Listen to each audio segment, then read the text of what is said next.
Olá pessoal, aqui é o Tadeu de Oliveira, jornalista, doutorando do programa de pós-graduação em Ciências Sociais da UFRN, e este é mais um episódio do Marginalia Podcast. Nessa nova série que começamos hoje, esse primeiro episódio, vamos discutir literatura e ciência. Tema bem interessante, bem instigante, e dentro dessa perspectiva, o primeiro episódio trabalhará com a noção de mulheres e literatura na ciência.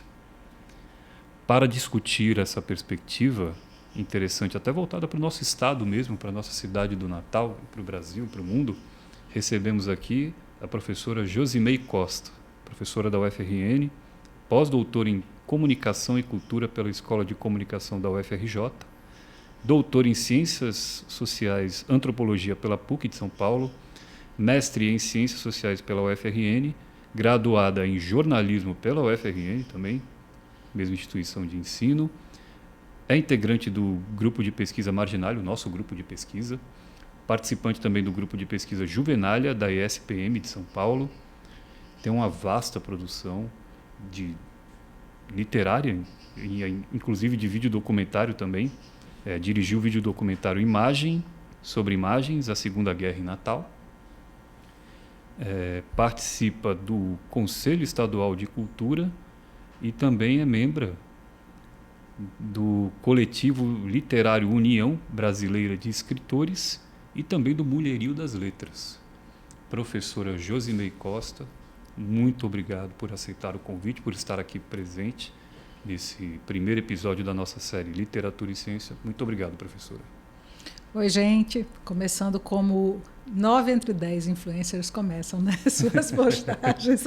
Sim. A galerinha que está aqui com a gente está concordando com isso. Obrigada pelo convite, super bacana e muito bom poder discutir esse tema, porque não só ele está na moda, como ele foi invisível até bem pouco tempo atrás. Então é interessante a gente trazer isso à luz. Muito obrigado, professora. Muito interessante mesmo. Vamos começar a nossa conversa aqui, nosso bate-papo, falando sobre essa trajetória, sua trajetória na literatura. Você é jornalista, né? Trabalhou em redação de jornal aqui em Natal, né? Depois migrou para a academia, fez uma trajetória acadêmica de muito sucesso e também enveredou pelo caminho da literatura. Como é que foi esse despertar para a literatura, Josimei? O despertar para a literatura, na verdade, foi o primeiro. Eu acho que todas as outras carreiras, eu também fui publicitária, elas vieram porque a literatura, raramente, para mulheres e para brasileiras e para potiguares, raramente te sustenta, né, financeiramente, te dá a condição de ter um conforto, né, material. Então, eu produzo textos literários de acordo com cada fase da vida. Claro, como criança, eu produzia textos de criança, mas eu já produzia algo que sinalizava para esse gosto e essa, na verdade, mais do que gosto, é uma necessidade de expressão escrita.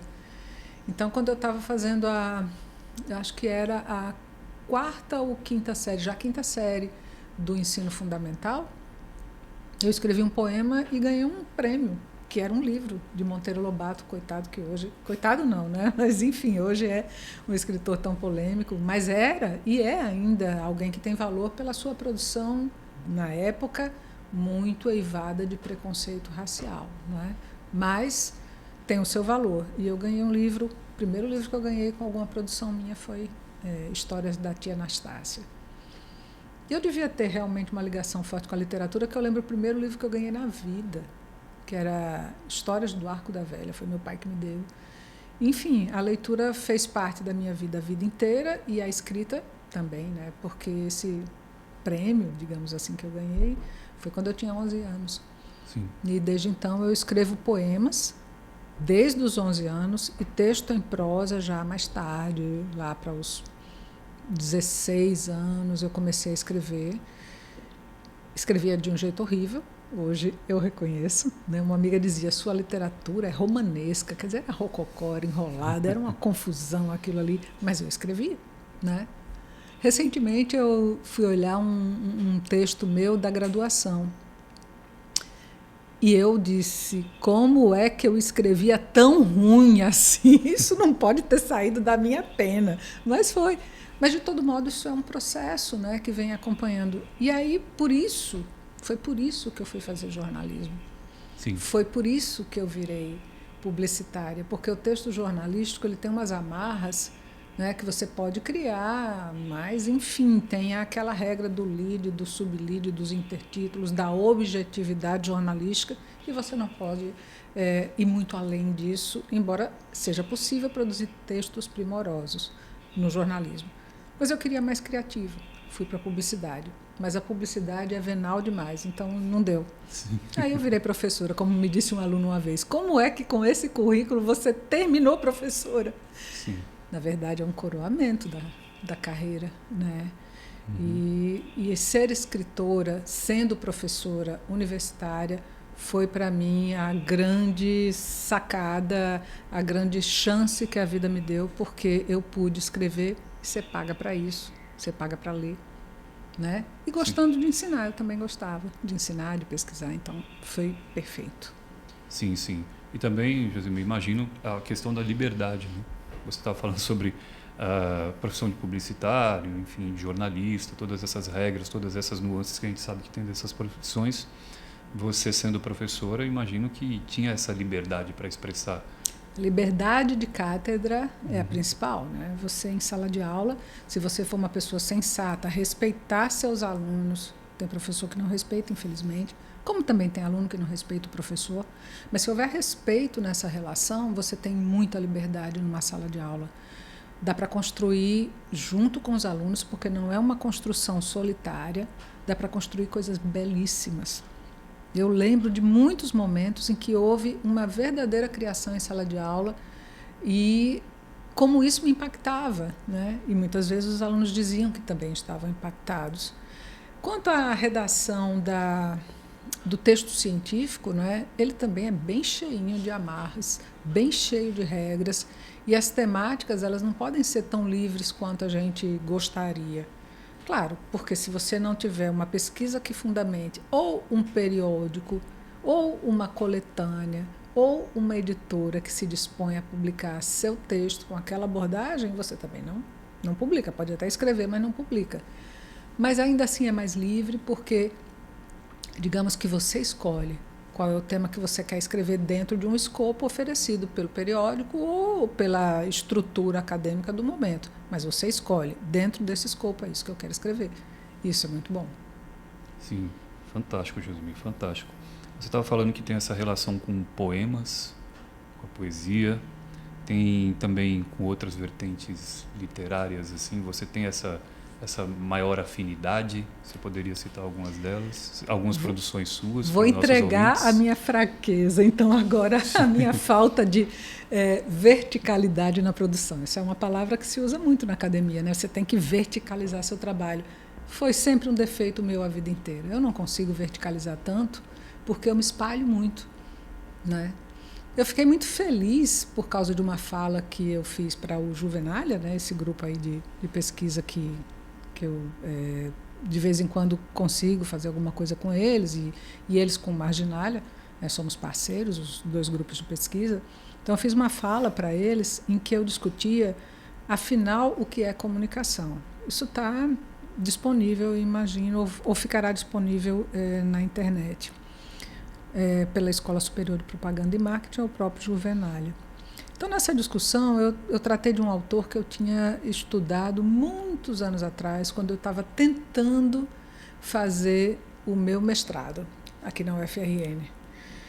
Niklas Luhmann é um autor alemão e alguém que comentava o texto dele dizia que ele é um autor que lê de tudo, que mistura tudo, que fala sobre tudo, e que provoca muito com a fala. E eu disse, me identifiquei, sou eu leio tudo. E no final das contas, a tal verticalização que eu reconheço que é importante e necessária para o estudo acadêmico, ela vai acontecendo comigo, mas é de forma aleatória. Eu nunca peguei um autor e li tudo que ele escreveu. Nunca Sim. aconteceu. Às vezes é bom fazer isso. Tem teses que são feitas assim. Mas o que eu faço? Eu pego aquele autor e depois outro me chama a atenção, eu vou lá e leio, aí volto para aquele autor inicial e leio mais alguma coisa.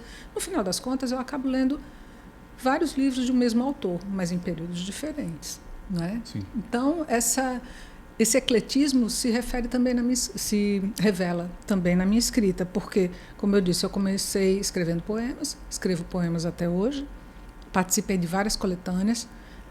Livro de poemas só tem um, e eu vou explicar por quê. Porque ninguém quer publicar poesia de gente desconhecida, e nesse caso eu sou uma poeta desconhecida, então não tem muitas publicações abertas para mim, mas as coletâneas são mais fáceis, então eu tenho poemas em coletâneas. E eu tenho um livro que as pessoas dizem que é um livro de poemas, mas eu digo não é. É um livro de prosa poética, que é uma mistura de texto com imagens feitas por mim no celular e 4 imagens feitas pelos meus 2 filhos. E esse livro foi publicado em 2019, foi o último livro que eu publiquei. Então, assim, primeiro livro da vida de poemas. O último livro publicado, fora o que eu estou lançando, né, esse podcast vai para o ar, ele já terá sido lançado, né, no dia 31 de outubro, que é Ancestral, é um romance biográfico, o primeiro romance biográfico que eu fiz.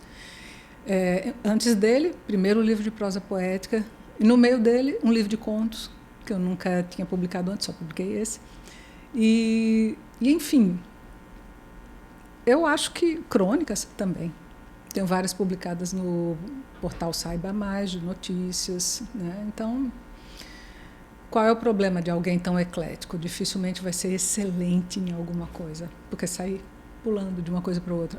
Mas, para mim, a escrita também, além de uma necessidade, é algo que é muito divertido quando eu não estou chorando escrevendo, porque também acontece. Né? Alguns contos eu já escrevi chorando.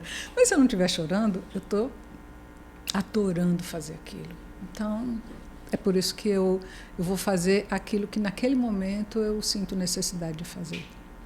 Ou que me pedem, né? Porque também aceito encomendas. Sim, Josemir, ótimo. Nessa sua fala eu vi algumas... podemos ver assim algumas questões, por exemplo, os limites da academia e da arte, né? Sobre essa questão do ecletismo, né? A academia ela é o espaço das especializações, né? Você falou da verticalidade, né? Cada um tem que ser ali dominar o seu autor, dominar as teorias, se especializar naquilo. E quando você começa a navegar pelo caminho da arte, né, abre um mundo de possibilidades, né? E a sua trajetória é marcada por isso, né? Por esse diálogo de vários gêneros literários, linguagens, né? É verdade. Quando eu falo assim que eu sou eclética e saio me espalhando, eu não estou dizendo para ninguém fazer isso não, viu? Não é fácil, não é, às vezes o resultado não é bom. E exige de você, quando você precisa verticalizar, um esforço enorme, né? Um mergulho, uma imersão. Então, o ideal é você verticalizar. Isso é até da tradição da filosofia, né? Fazer exegese de um texto, né? De uma forma muito radical. Isso é bom. No meu caso, eu não consigo, mas, ao mesmo tempo, essa possibilidade de dialogar com diversas linguagens, formas de expressão e tudo, me dá uma possibilidade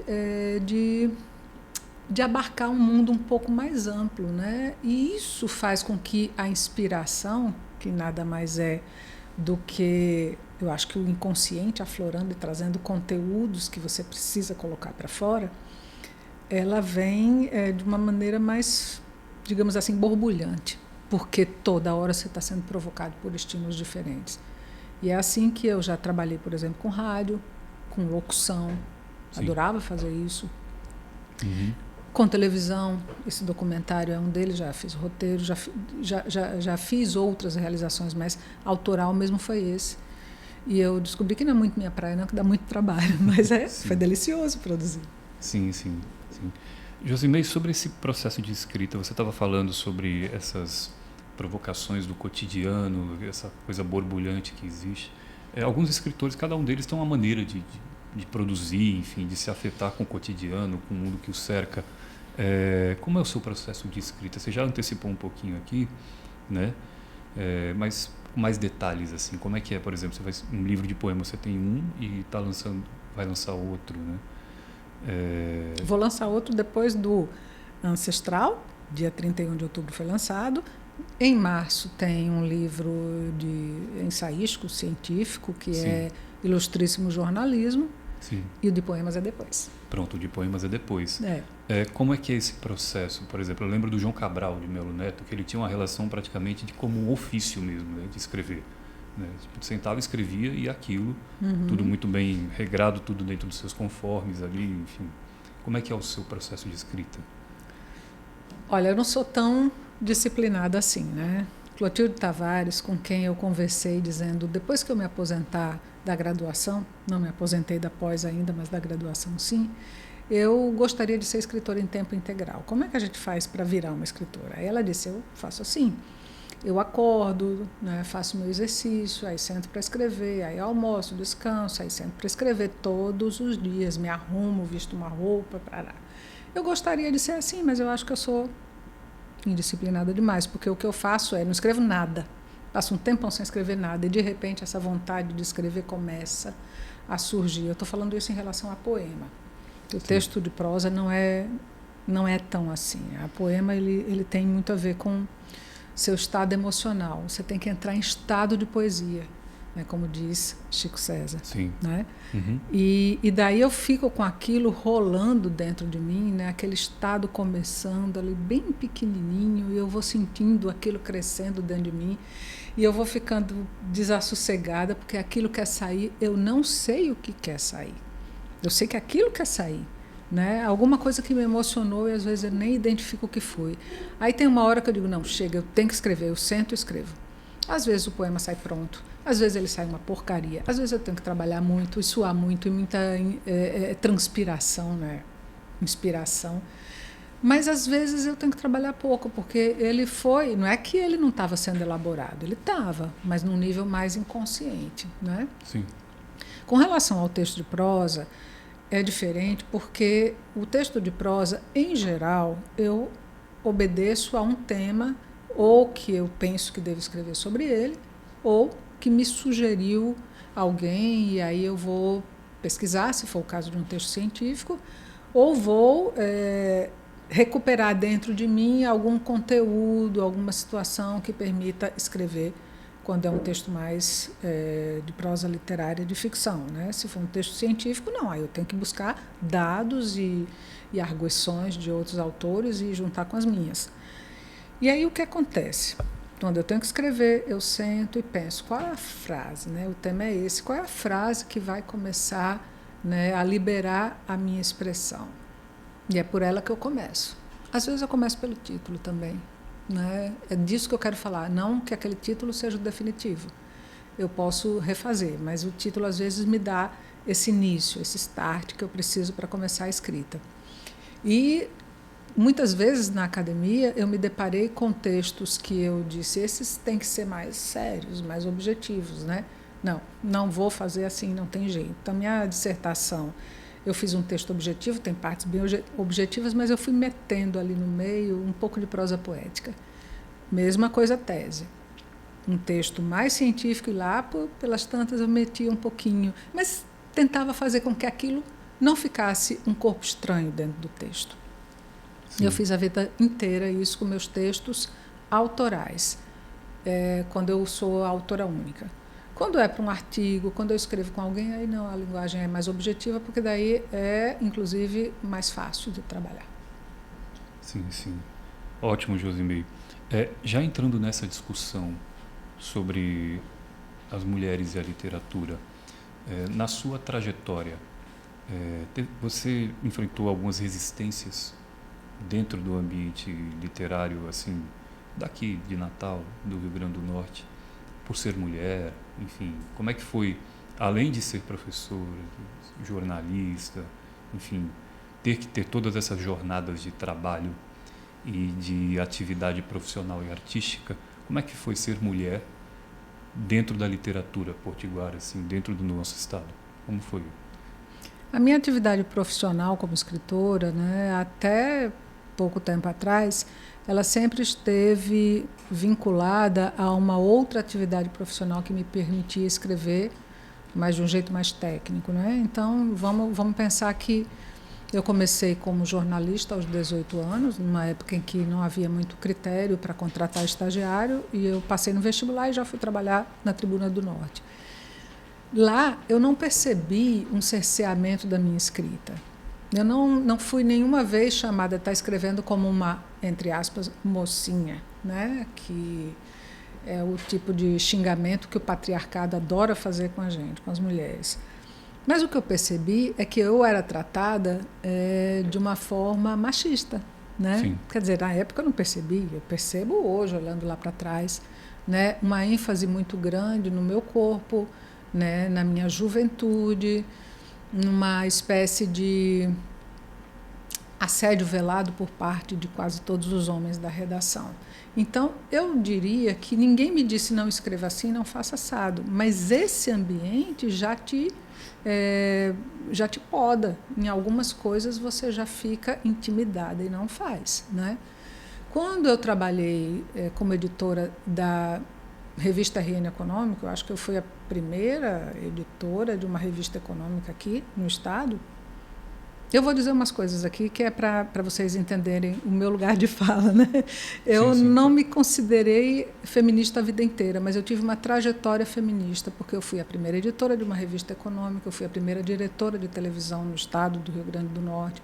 E essas coisas foram me dando um lugar na sociedade em que ser mulher não era tão impeditivo de fazer algumas coisas, né? Talvez porque eu tenha uma postura um pouco mais afirmativa, né? E as mulheres que são mais tímidas, que são mais inibidas mesmo de exercer seu potencial, elas são talvez mais podadas do que eu fui. Não quer dizer que eu não tenha sido. Então, voltando para a história de ser editora da RN Econômico, era um ambiente muito masculino e machista, né? E uma vez eu fui oferecida para um empresário, pelo assessor de comunicação dele. Fui oferecida. Eu era editora de uma revista, certo? Então isso acontecia. Aí você fica, não vou perguntar certas coisas a um homem, não vou escrever de uma determinada maneira porque você está vulnerável, você é fragilizada. Com relação a publicações e outras coisas, o que eu posso dizer? Eu participo de 2 coletivos de letras, feministas de letras, 2 mulherios, né? O que eu posso dizer é que as chances de publicação para os homens me parecem maiores, especialmente se for aquilo que se considera literatura séria, né? Não é à toa que há mais romancistas, há mais poetas, e as mulheres ficam no rótulo de poetisas, né? Aquela poesia mais levinha, né? No geral, as mulheres mais antigas. Mas, assim, hoje em dia, eu acho que isso está sendo um pouco, muito mais relativizado. Então, a gente tem mais poetas, mulheres que falam de forma mais afirmativa, mais aberta. Eu até podia citar 3 aqui, que são da minha geração, um pouco mais à frente, um pouco mais atrás, mas são mulheres que fazem assim o seu trabalho poético. Diva Cunha, Marise Castro e Risolete Fernandes. Sim, elas são do Mulherio das Letras? A Marise não, Diva, e Risolete sim. Sim, né? sim. Porque são 2 mulherios, eu me referi a 2, um daqui de Natal, com a Zila Mamed, e um de Nízia Floresta. Então, a Diva faz parte do Nízia Floresta, a Risolete faz parte dos 2, como eu. Marise, que eu saiba, não faz parte de um coletivo feminista. Certo, Josimei. Daqui a pouco vamos falar um pouco mais sobre o Mulherio das Letras, sobre a produção dessas autoras, sobre a sua produção também, e pegando um gancho sobre essa sua fala relativa à sua trajetória enquanto sendo mulher desse ambiente profissional e literário, e na academia, Josimei, como é que foi a sua trajetória? Assim? Foi algo semelhante? Foi algo também com todas essas nuances assim? Vamos pisar nos calos agora? Olha só, eu acho que na academia o preconceito é maior. Maior? Maior. Bem maior. Sabe por quê? Isso é a minha opinião, tá? É a minha interpretação. Eu não tenho uma pesquisa sobre isso. Eu tenho a experiência na pele e tenho o depoimento das minhas amigas. A academia é um lugar de produção séria. Quando eu passei no concurso para professora, eu era uma jovem mulher de 34 anos, e eu soube anos depois que diziam, os homens, né, que qualquer menininha de salto alto agora era professora universitária. Então, para você entender o nível da coisa. E, bom, está diferente? Está melhor? Ah, claro, a gente tem avançado, mas, por exemplo, o departamento de comunicação tem 2/3 de homens. E as mulheres, elas são, do departamento, elas são muitas vezes desvalorizadas ou desconsideradas nas decisões. Aí você pode dizer, não, mas mulher hoje ocupa cargo de chefia. Pode ser, mas não tanto quanto os homens. Na história da UFRN, quantas reitoras? Uma. Né? Quando eu fui superintendente de comunicação, eu me dei conta de como essa distribuição nos cargos de comando é desigual. Porque eu, como superintendente, eu participei da Conferência Nacional de Comunicação. E nós fizemos uma conferência estadual para escolher, e eu ia como representante de uma televisão pública, de uma emissora, né, porque a rádio também estava dentro do pacote. E na hora de fazer a mesa com os delegados, só tinha eu de mulher. E até uma companheira lá falou, por que só tem uma companheira? E eu disse, eu estava me perguntando a mesma coisa, cadê as mulheres aqui do meu lado? Só tinha eu. Não faz tanto tempo assim. Né? Então, nós temos, muitas vezes, a desqualificação do trabalho da mulher porque ela não é considerada um ser capaz de tanta seriedade, ou de tanto empenho, ou porque vai cuidar do filho em casa, ou porque vai... E aí, na hora em que é o homem ou a mulher, digamos, 2 professores universitários que vão se sacrificar para, sei lá, produzir um texto, um artigo, para fazer uma pós-graduação, para ocupar um cargo de chefia, geralmente é a mulher que é sacrificada. Ela própria se coloca na condição de eu não posso deixar meu filho, eu tenho que fazer. E não deve deixar mesmo, eu não deixei meus filhos só um pouco para ocupar e fazer essa carreira que você disse. Mas uma hora eu disse, eu não posso sair com meu filho porque eu tenho que corrigir prova, tenho que fazer não sei o quê. Aí eu disse, mas é domingo, mas nem no domingo eu posso sair com meu filho, então tem alguma coisa errada. Eu acho que a academia ela não acolhe bem as mulheres e não olha essas diferenças entre os gêneros, especialmente na questão do filho. Não que os homens não colaborem, não possam ser também pais, mas é a mulher a quem é dado o lugar já tradicional, que ninguém questiona de fazer isso. E isso atrapalha a carreira acadêmica. Sim. Atrapalha a estrutura muito rígida da academia ainda. Exatamente. Né? E baseada também nessa questão patriarcal. Né? Exatamente. Enfim, é isso. Você disse que teve alguns avanços, né? Mas ainda, como você falou, no departamento de comunicação, 2/3 são de professores. De professores. Não professoras. Pois é. Pois é, ou seja, avanços existiram, mas ainda muito longe de ser o ideal. Né? Partindo para realidades possíveis e que já estão concretas, voltando para a discussão sobre o mulherio das letras, né? E ações que proporcionam esse protagonismo feminino, né? Josimei, você poderia falar um pouco mais sobre o mulherio das letras aqui no Rio Grande do Norte, a sua participação nele, como é que tá essa discussão? A gente sai um pouco dessa discussão mais, digamos assim, não é pesada, mas, digamos assim, real mesmo, sobre a estrutura da academia e sobre a estrutura profissional, né, na sociedade brasileira, enfim, de modo geral, e partimos para novas possibilidades. Os né? avanços, os ganhos. Né? Mas vamos lá. Os ganhos. Eu não posso falar tanto assim dos mulherios, porque eu não sou nem uma participante muito antiga, nem das mais ativas, né?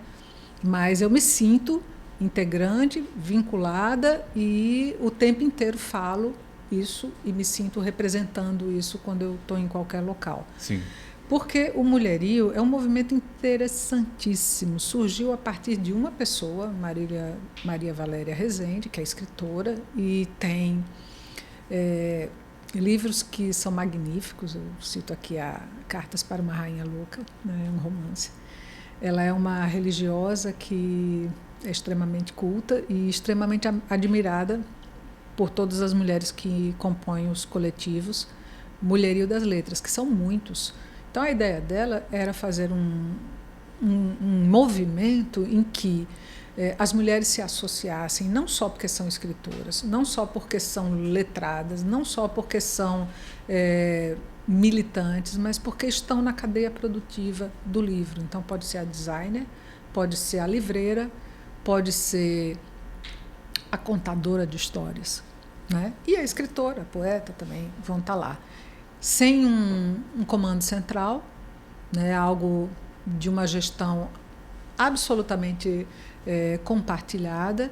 Claro que algumas pessoas vão se destacando e vão tomando a frente, fazendo mais as coisas, mas não tem um cargo coordenadora não tem.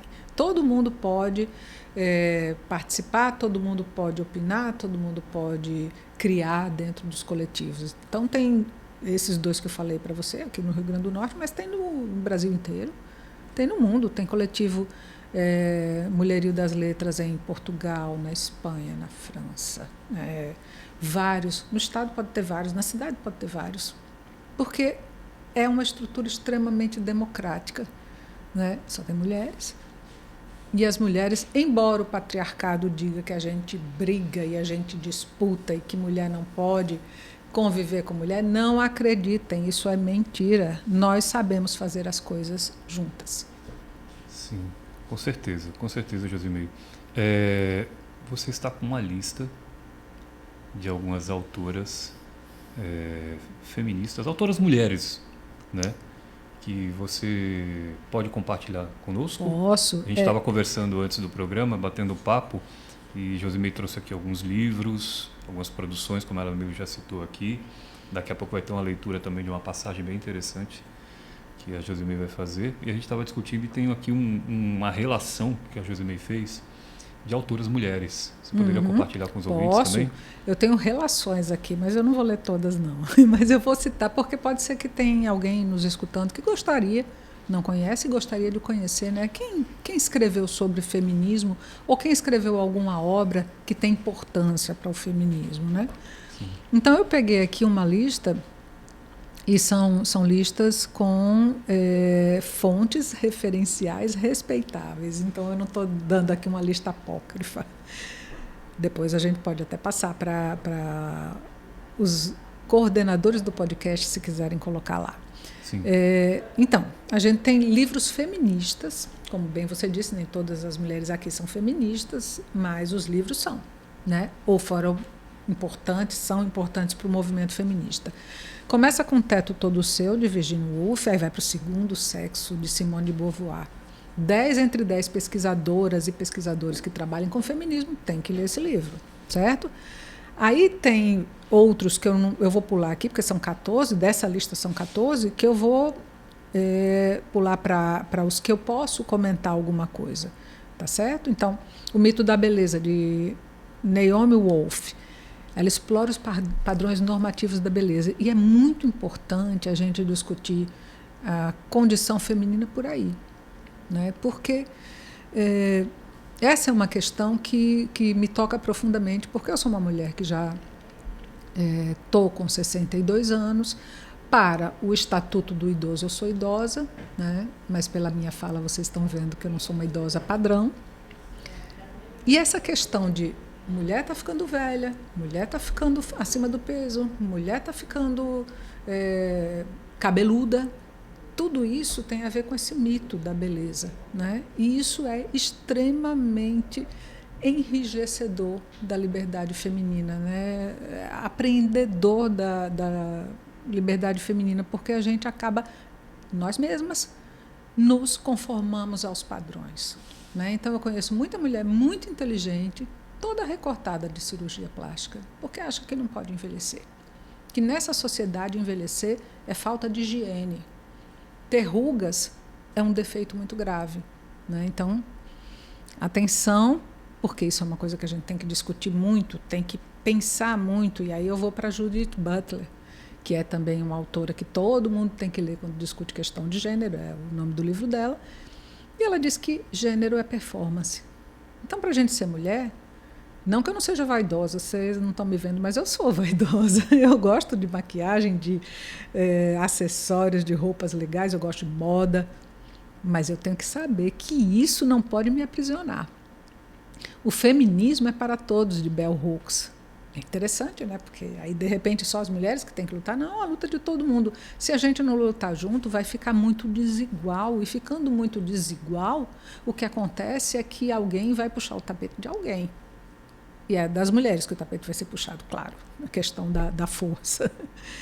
Persépolis, de Marjane Satrapi, eu vi esse quadrinho. Tem gente aqui que gosta de quadrinho, eu gosto também. É fundamental ver essa história. Aí eu vou me embora dessa lista e vou falar de outros livros feministas que eu escolhi, que não estão nesses 14. Os Testamentos, de Margaret Atwood, que é a sequência de O Conto da Aia. Gente, eu li esse livro, como aquilo bateu em mim. Como eu disse, gente, ela escreveu em 80, na década de 80, acho que foi 85, mas ela está falando de hoje, como se estivesse falando do amanhã. É muito ruim, é muito feio isso. Esse mundo, como ele nos sufoca. E o último dessa lista é Como Ser Mulher, um divertido manifesto feminino. Caitlin Moran, que é uma inglesa, eu adorei esse livro porque ela trata das questões fundamentais. Ela acha que o feminismo é para todo mundo, mas olha as perguntas que ela faz. Os homens, no fundo, nos odeiam? Como devemos chamar os próprios peitos? Por que as calcinhas estão ficando cada vez menores? Isso é muito desconfortável, gente, mas a mulher tem que ser gostosa, né? Isso tem que ser gostosa, tem que usar fio dental, gente. Fio dental, vou te contar, viu? Homens não sabem como isso incomoda. Tem mais lista, mas posso passar depois. Tem as brasileiras que eu não falei, tipo Conceição Evaristo, Clarice Lispector, enfim. Carolina Maria de Jesus. Carolina Maria de Jesus está aqui na listinha também. Carolina Maria de Jesus, autora do livro Quarto de Despejo, que eu só li 2 anos atrás. Eu nunca tinha lido. Aliás, mulheres, leiam mulheres. Só assim a gente vai sair da invisibilidade. Homens, leiam mulheres. Para você ver, autocrítica. O Marginalia discutiu a primeira autora mulher 2 anos atrás e era Carolina Maria de Jesus, e foi minha sugestão. Antes a gente só discutiu homens. Sim. É triste, né? Mas a gente nem percebe. Eu também não percebia que a gente não discutia mulheres, certo? É um livro que dói, sabe? Se você quiser ler, se prepare. Quem quiser ler, se prepare, porque ela fala da fome. E eu, pela primeira vez na vida, eu que nunca passei fome, eu pude ter uma ideia do que é você não ter a comida necessária para sobreviver. Sim. A lista é muito pertinente, muito interessante, muito instigante, Josimei. Você falou uma coisa interessante sobre essa perspectiva do corpo das mulheres, né? Vejo também que existe essa violência sobre o corpo das mulheres, muito potencializada também nas mídias digitais. Nossa, muito, muito. Eu não estou dizendo com isso que os homens não sofrem violência nos seus corpos, né? Se a gente for mesmo acreditar em Judith Butler, e eu acredito, sim, eu gosto, tem coisas ali que eu fico pensando se seriam do jeito que ela coloca, mas eu acho que há uma certa, digamos assim, uma certa radicalidade ali, pelo menos em questão de gênero, que eu não sei se dá conta do fenômeno todo, mas eu não estou criticando, porque eu não sou uma estudiosa de Judith Butler, é uma questão que eu me faço, né? Mas se a gente concorda com ela que gênero é performance, a performance masculina também não é fácil, né? E é por isso que hoje a gente está vendo tantos homens jovens tão complicados com ser homem na sociedade e estão buscando esses movimentos masculinistas ridículos. Não Sim. É o contrário do feminismo isso. Isso é bullshit. Sim. O masculinismo é uma enganação, né? De achar que as mulheres estão dominando a sociedade, os homens têm que voltar e ser muito machos, mas um machismo tóxico, né? Um machismo patriarcalista e um machismo que é misógino, né? Fora mulheres. Então, eu acho que isso é resultado do patriarcado também, de obrigar os homens a uma performance que muitas vezes eles nem querem ter. Vocês, né? Eu estou falando eles, vocês também, tá? Eu não quero ter, eu não quero ser esse homem duro, esse homem áspero, esse homem grosseiro, eu não quero ser isso. E a sociedade já coloca esse homem no lugar que dedica às mulheres, então, de ser de segunda categoria. Para você ter uma ideia, eu assisti uma peça incrível no Rio de Janeiro, em julho, chamada Pequeno Monstro. E essa peça falava das dores dos gays, né? Homens gays. Era um ator. Eu esqueci do nome, vai ver que você lembra aí, o ator de Bacurau, que fazia o travesti, Silvério Pereira. Silvério Pereira. E aí ele falava o que ele sofreu, era uma coisa meio autobiográfica, o que ele sofreu como criança, como jovem, né, como adolescente, como jovem adulto. E aí ele falando tudo aquilo, eu imaginando a dor dele com muita força, eu imaginei. Depois eu cheguei à conclusão que eu imaginei com muita força, eu disse, eu passei por tudo isso. Só que mulher é ok passar por tudo isso. Mas a gente passa. Quando ele disse eu era discriminado, eu era maltratado, eu era abusado. Mulheres passam por isso o tempo todo. Todas as mulheres que eu conheço foram abusadas na infância, mais ou menos. Né? Só que isso acabou dizendo, não, mulher aguenta. Né? Foi preciso vir um gay para mim, mostrar aquilo para eu dizer, não, a gente não aguenta, isso não é para ser assim. Sim, sim. Josimei, dentro dessa nossa discussão, já partindo um pouco para um campo, saindo um pouco desse ambiente acadêmico da literatura, mas partindo para um campo que é inerente a tudo isso também, porque a gente é imerso nisso no dia a dia, partindo mais para essa discussão política, porque de uma maneira ou de outra a gente está falando de política, está falando de emancipação, está falando de conquistas, está falando de novos espaços conquistados e novos espaços de luta para as mulheres, né? De resistência, né? No decorrer do tempo. Você vê que essa reação masculina tóxica, por exemplo, que conseguimos até observar nas últimas eleições municipais, principalmente aqui em Natal, essa rejeição tóxica masculina, assim, vem muito também porque esses homens, eles se sentem, como é que eu posso dizer assim? Emasculados.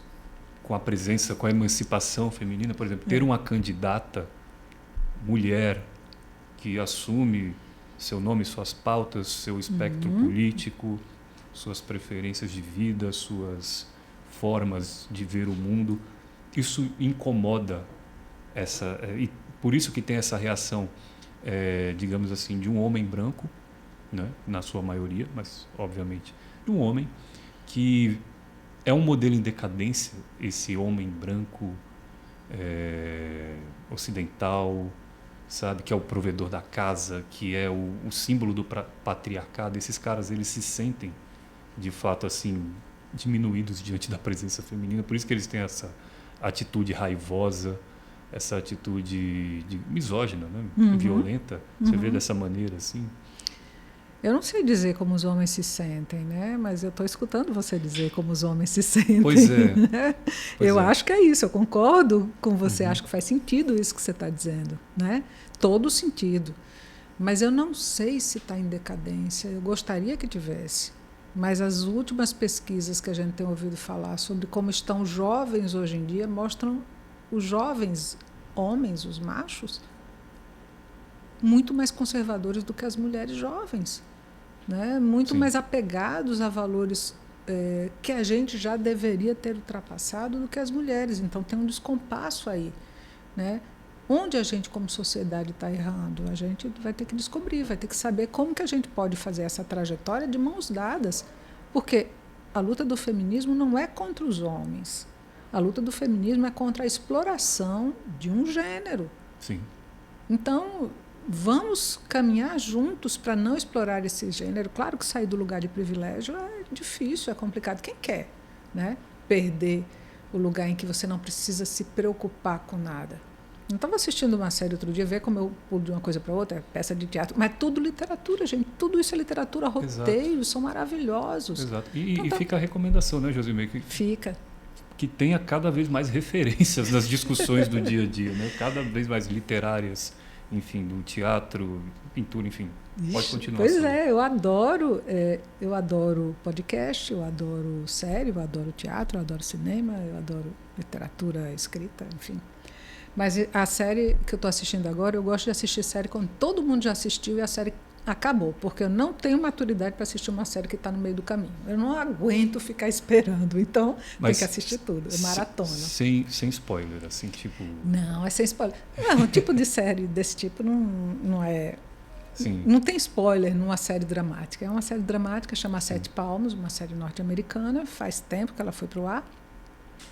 Mas ela é uma série muito, muito, muito feminista. Eu não sabia que ela era, não sabia porque eu não tinha lido nada. Só que era uma boa série. Eu fui lá assistir. E nessa série tem agora é spoiler. Tem uma cena inicial de uma morte de uma mulher, porque ela estava andando na rua e era noite e uns homens começaram a andar atrás dela e começaram a fazer aquelas, né, cantadas horríveis. É gostosa, não sei o que, vem cá, não sei o que. 3 homens, uma mulher só, ela ficou apavorada, correu, foi para o meio da rua, foi atropelada. Quando ela estava correndo para o meio da rua, os caras gritaram: fulaninha, não vai não, somos nós, seus amigos, é uma brincadeira. Mas nenhuma mulher acha isso brincadeira. Né? E a série vai discutir, então, como esse mundo é hostil para as mulheres. Eu participei de um congresso de semiótica, lá em Maragogi, em que se falava sobre o disciplinamento e a urbanização pelo medo. Maragogi, Alagoas, né? Isso, Maragogi, Alagoas. É um seminário de semiótica que tem lá, anual, que é bem bacana, vai muita gente do Brasil todo. Sim. E aí esse disciplinamento e essa urbanização feita pelo medo diz por onde as mulheres podem andar e a que horas que elas podem andar. Tem lugares da cidade que são proibidos para as mulheres. E a gente não se dá conta, só quando para e pensa realmente, por que eu não posso circular em qualquer lugar? A maioria dos homens pode circular em quase qualquer lugar da cidade, as mulheres não. Sim. Né? Então, assim, são muitas questões e tentando ainda voltar e te responder, eu acho que sim, que isso que você falou desse mal-estar dos homens tem a ver com essa mulher que se empodera e que, já escutei isso de um quase namorado, difícil mandar em você, a gente não consegue, porque ele queria uma mulher em quem ele pudesse mandar. Realmente eu não pode mandar em mim, eu não deixo. Né? Mas tem muitas mulheres que sentem falta desse lugar de, entre aspas, segurança que você ser tutelada por alguém lhe dá. Porque quando você não é tutelado, você dá a cara a tapa. Tem mulher que não quer isso. Tem mulher que também não votou numa mulher jovem porque acredita que a mulher jovem não tem competência. Não acho que foram só os homens, não. Certo, Josemir, certo. Partindo já para essa discussão sobre a insubmissão, né? Você tem um poema que você trouxe para compartilhar conosco. Conto, na verdade. Um conto, na verdade, exatamente. Um conto. Se você puder compartilhar conosco, compartilho será sim. Maravilhoso. Esse conto foi publicado na coleção Rebelados da Cultura, desculpe, que é uma publicação do próprio Grupo Marginalia, né? Eu publiquei em outro local também. Foi na revista da Academia Norte-Rio-Grandense de Letras.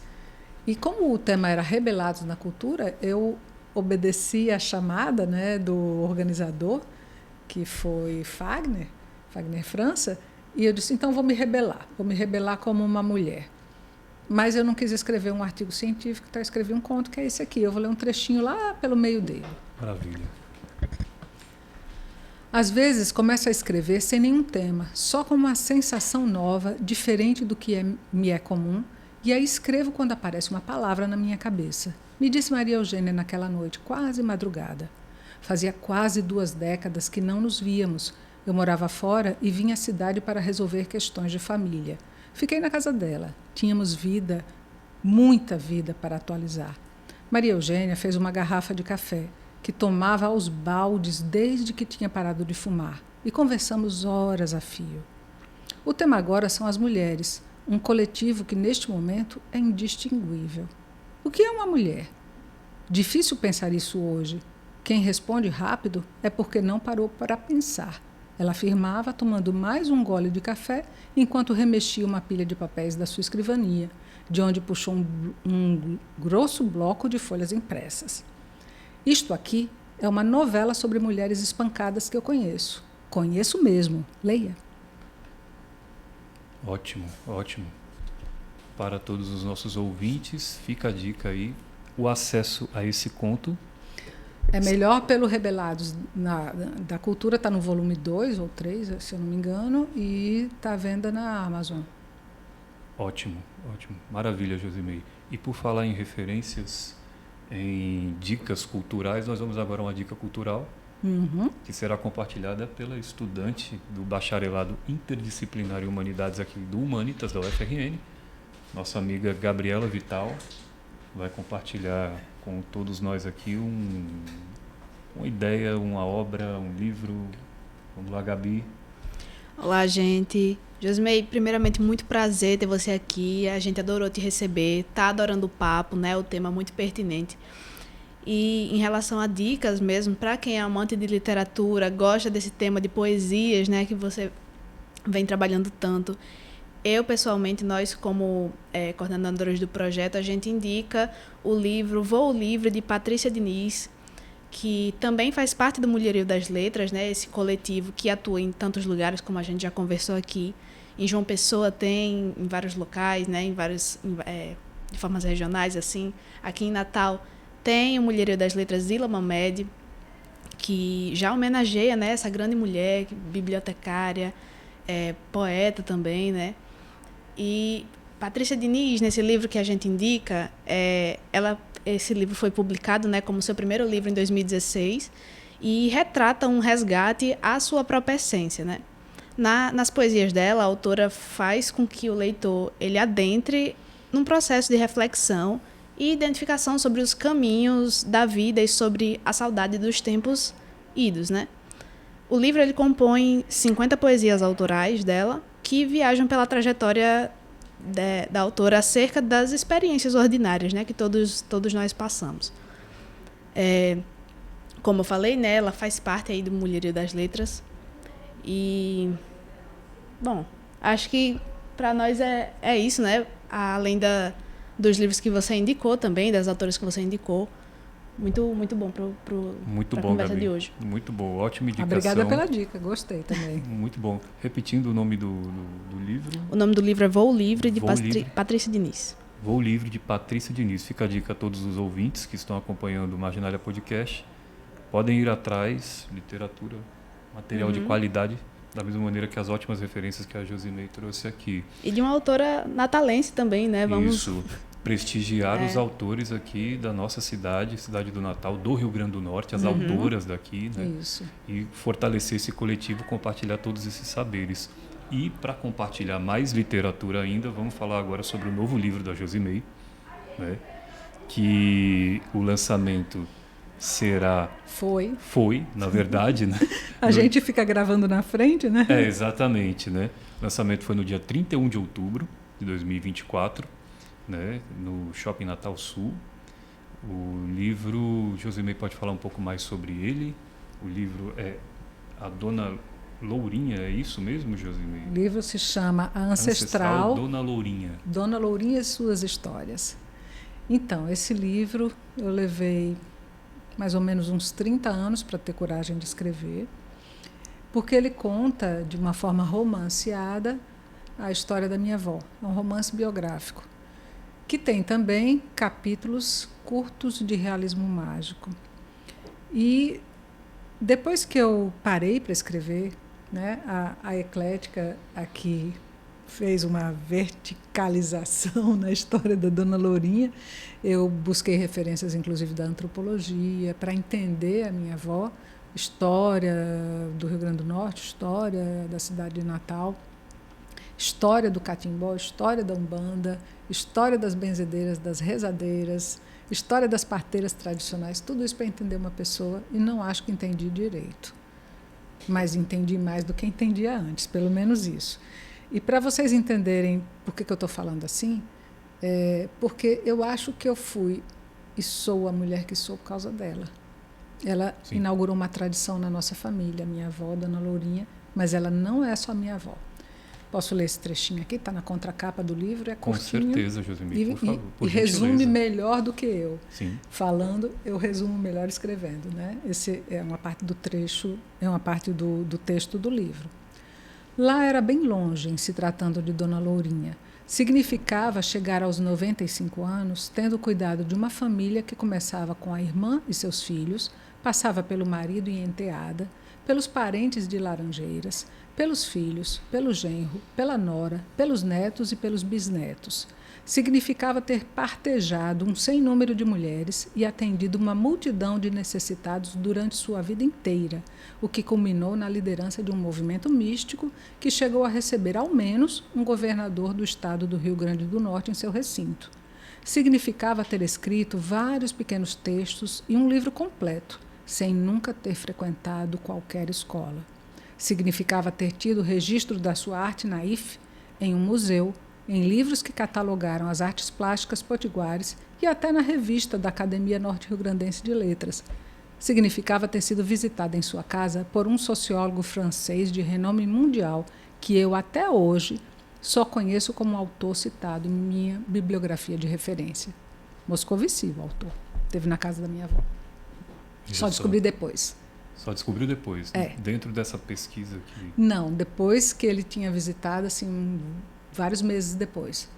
Já o governador foi Garibaldi Alves, eu só descobri anos depois.